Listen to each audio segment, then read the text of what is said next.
My guest on the line is Lisa Fields. You can find her on Twitter. Please find her on Twitter. She's awesome, practical wisdom. So just in our closing moments, my last very, very difficult question for you, not really.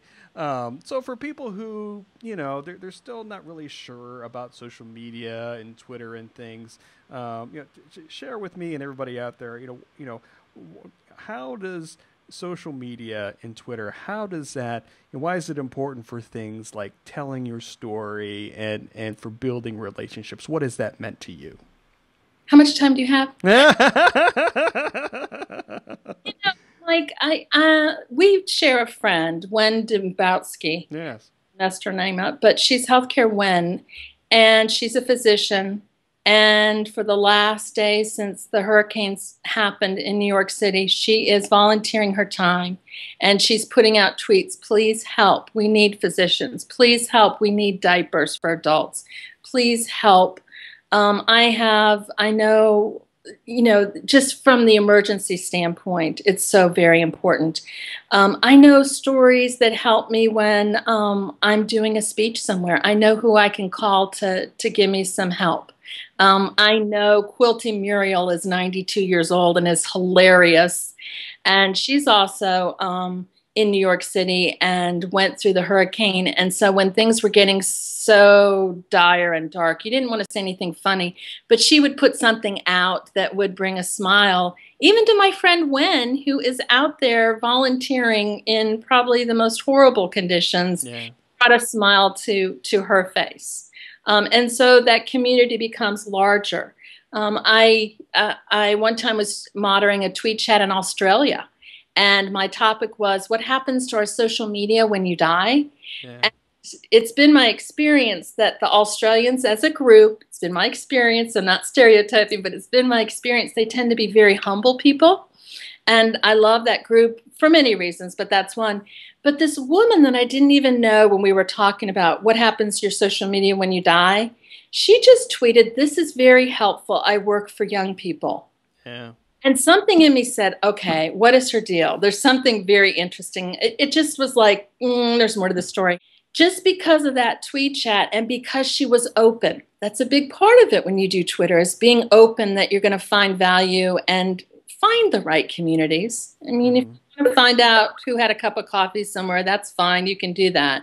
But when you find those valuable communities, change occurred because of that one tweet chat. So now when people are waiting for transplants, and the sad fact you and I both know is they're not all going to live. Yeah. But Dr. Varan now has put that on the form. Discussion that they can have. So regular, ordinary people like me can help people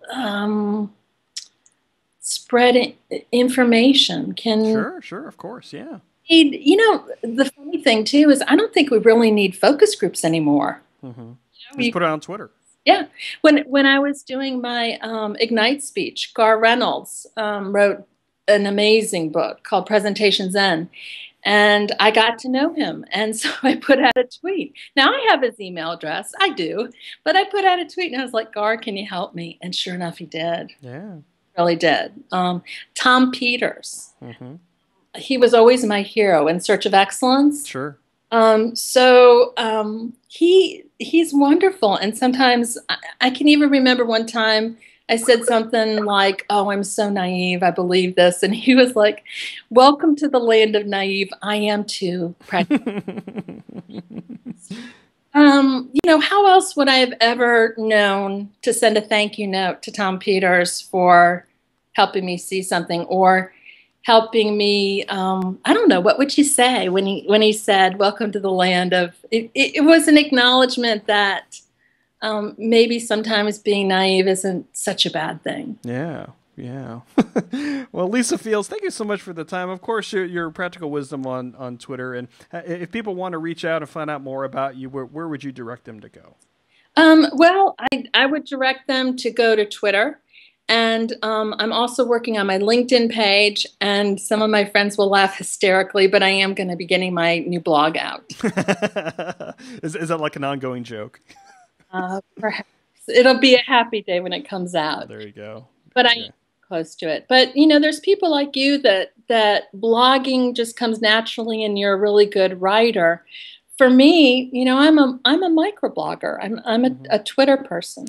Well, I think it's a different skill set. I mean, there's microblogging, there's blogging, there's videos, there's audio podcasting. That's one of the awesome things about social media is that people can find their niche and whatever they're really good at, and then connect with other people who have their strengths. And I think that's kind of how you and I met. And just to let people know out there that we'll bring you back on the podcast or on video to have a little bit more conversation. But people will not be surprised that how similar we are in how we do things and how we present things. And I'm looking forward to having a more extended conversation with you. And I want to thank you so much for the time.